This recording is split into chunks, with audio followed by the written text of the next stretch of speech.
Currently in Sydney, the temperature's 10 degrees, the wind from the southwest at around 16 kilometres an hour. We've registered no rain here at Channel 10, humidity right on 76%. The forecast for Sydney is possible overnight thunderstorm. Tomorrow will be cool to cold once again, but not as cold as today. Showers should decrease, strong southwest to southerly winds, moderate to rough seas and a rising swell. The top temperature should be 15 degrees in both the city and the west tomorrow, and drop down to 7 for Sydney and 6 for Liverpool tonight. Well, that's the weather situation. It's the first day of spring, not looking too good, Sue. No, roll on spring, Ken. But Alice Springs' annual sporting spectacular, the Henley-on-Todd boat races, were held at the weekend. As usual, the lack of water in the Todd River made no difference to the locals. Tori Horder again. They're often racing in the 1981 championships. It's not quite the head of the river, but in Alice Springs it's the only form of water sports, and its appeal's widespread. The annual event attracts thousands of spectators from all over Australia. And unlike most surfing and rowing regattas, the women are just as strong in numbers as the men. You wouldn't have thought that surfing was possible in Alice Springs either, but the innovative locals have come up with a solution. Well, not quite. Judging from the numbers of teams that bite the sand of the dry riverbed, it's just as well they're not in water. And somehow from it all emerges a winner. Tori Horder, Eyewitness News. Just updating tonight's news, the Australian government has officially expressed regret over the deaths of the Iranian president and prime minister in the Tehran bomb blast. Foreign Affairs Minister Tony Street says it's a matter of regret to the Australian government that violent death has become so common in Iran. Qantas has confirmed it's seeking alternative employment for some of its pilots, mainly because of a fall-off in passenger traffic. The airline says it's negotiating with East West Airlines to take some of its second officers and encouraging others to further their education at university.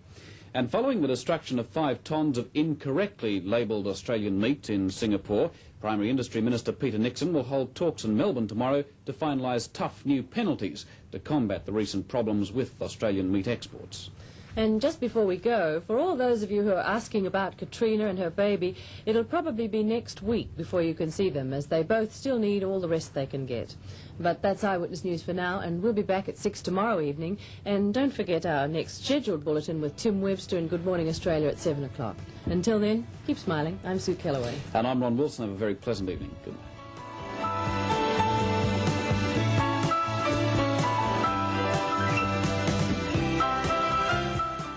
You've been watching Eyewitness News with Sue Kellaway, Ron Wilson and the entire Eyewitness News team.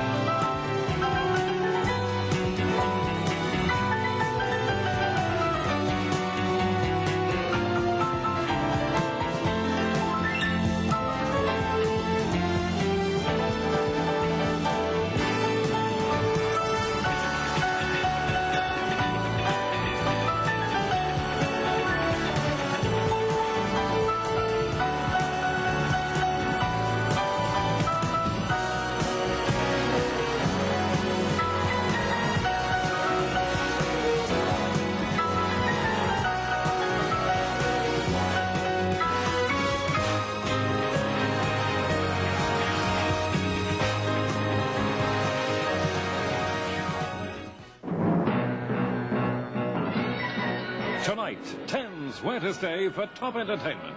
In a moment, it's time for a laugh with MASH. 7:30, John Law's World takes you on an escape voyage to the Islands of Darkness. 8:30, Prisoner. And 9:30, the dangers of hitchhiking are vividly brought to life in Bellamy. It's a top lineup tonight here on 10. Wednesday, 7:30, Robin's got problems. I have a little time to myself where I don't have to be Miss Anything, just Robin. And so has Neil. Hope in hell. I get whatever I want in life.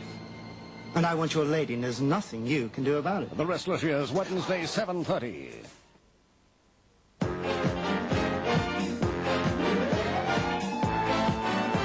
Tension mounts in Flamingo Road when questions are asked about Annabelle's death. Will the truth come out? Flamingo Road, Tuesday, 9:30. This is Star Station 10.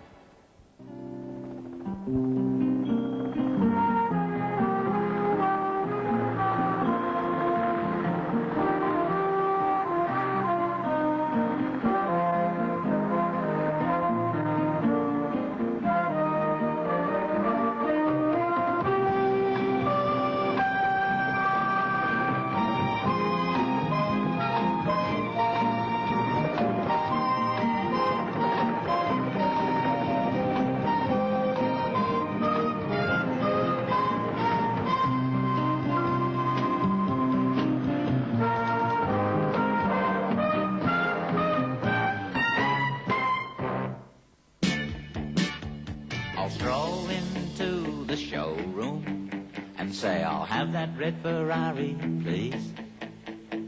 And watch his face when I open my case. When I win the lottery, I might grow avocados, build a cottage by